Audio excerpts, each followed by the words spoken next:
ಭಗವಂತ ನೋಡ್ತಾ ಇರ್ತಾನೆ. ಎಲ್ಲದನ್ನು ಮಾಡಿ ಆಗಿದೆ, ಮಾಡಿಬಿಟ್ಟು ಭಗವಂತ ನೋಡ್ತಾ ಇದ್ದಾನೆ.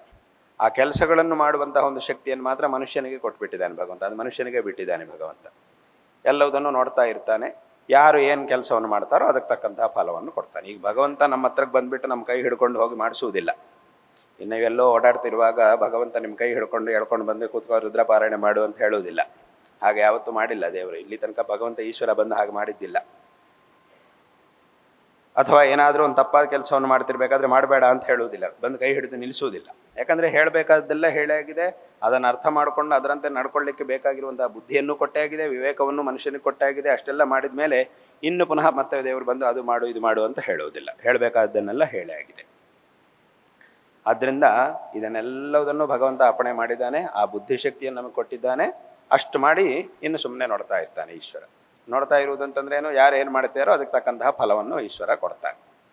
ಆದ್ದರಿಂದ ಇದನ್ನು ಹಾಗಾಗಿ ಏನು ಮಾಡಬೇಕು ಏನು ಮಾಡಬಾರದು ಅನ್ನೋದನ್ನೆಲ್ಲ ಭಗವಂತ ಮನುಷ್ಯನಿಗೆ ಬಿಟ್ಟಿದ್ದಾನೆ. ಅವನೇನು ಮಾಡ್ತಾನೋ ಅದಕ್ಕೆ ತಕ್ಕಂತಹ ಫಲವನ್ನು ಮಾತ್ರ ಈಶ್ವರ ಕೊಡ್ತಾ ಇರ್ತಾನೆ.